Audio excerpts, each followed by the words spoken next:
खबर जहां lady don Suman Devi गिरफ्तार की गई। एक देसी कट्टा और कारतूस बरामद किया गया। पटना के टॉप 10 अपराधियों में शुमार जेल में बंद माफिया जयकांत की पत्नी लेडी डॉन पर 12 आपराधिक मामले दर्ज हैं। कमर में पिस्टल लगाकर गैंग को ये लीड करती थी। जयकांत और सुमन देवी के गैंग में कई अपराधी शामिल हैं। शराब की तस्करी में ये गैंग शामिल है तो एक देसी कट्टा इनके पास से मिला है। बड़ी कार्रवाई की गई है। लेडी डॉन सुमन देवी गिरफ्तार की गई है। बता दें कि ये कमर में पिस्टल लगाकर गैंग को लीड करती थी। एक देसी कट्टा और कारतूस इसके पास से बरामद किया गया है।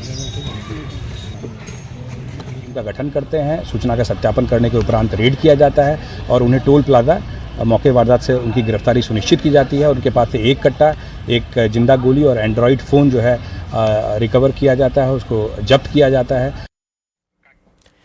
बिहार के गृह मंत्री सम्राट चौधरी ने माफिया को सख्त चेतावनी दी है। सम्राट चौधरी ने कहा है कि सड़कों की सफाई के बाद अब माफिया के घर भी बुलडोजर चलेगा। बिहार में माफिया की अब खैर नहीं है। सम्राट के बयान पर सियासत गरमा गई है। और किसी माफिया ने कोई सरकारी जमीन को अतिक्रमण किया है, आप आवेदन दीजिए, 24 घंटे में उसको ध्वस्त कर देंगे। बिहार के गृह मंत्री सम्राट चौधरी ने एक बार फिर माफियाओं को खुली चुनौती दे दी है। गया जी में सम्राट चौधरी जमकर गरजे। सम्राट चौधरी ने साफ साफ कह दिया कि अभी हमने सफाई अभियान शुरू किया है, अब माफियाओं के घर पर भी बुलडोजर चलेंगे। कोई भी अगर सरकारी जमीन पर कब्जा करता है तो 24 घंटे में उसका मकान ध्वस्त होगा। सफाई चल रहा है ना, आगे भी सफाई करूंगा सर। अभी तो रोड का सफाई हो रहा है। और यदि आपको लगता हो किसी अपराधी ने और किसी माफिया ने कोई सरकारी जमीन को अतिक्रमण किया है, आप आवेदन दीजिए, 24 घंटे में उसको ध्वस्त कर देंगे। कोई बचा नहीं सकता। सम्राट ने गया जी की धरती से बहु बेटियों को छेड़ने वाले शोहदों को भी सख्त चेतावनी दी। बिहार के गृह मंत्री ने कहा कि अगर बहु बेटियों पर बुरी नजर डाले तो उसकी जगह सलाखों के पीछे होगी। सम्राट ने नक्सलियों को भी चेताते हुए कहा कि नक्सली या तो जेल में रहेंगे या फिर उनका पिंडदान होगा। क्योंकि कोई हमारी बहनों को यदि छेड़ता है, उसके लिए जगह गया जी के जेल में है, उसके लिए बाहर नहीं हो सकता है।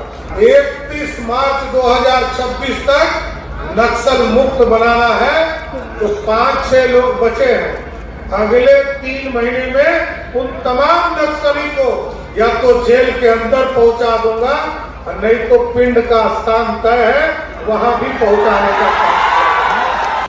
सम्राट चौधरी ने माफियाओं को खुली चेतावनी दी है। माफियाओं के घर पर बुलडोजर चलाने वाले बयान पर सियासत गरमा गई है। एनडीए ने बयान का समर्थन किया तो विपक्ष ने सरकार की मंशा पर सवाल उठाए।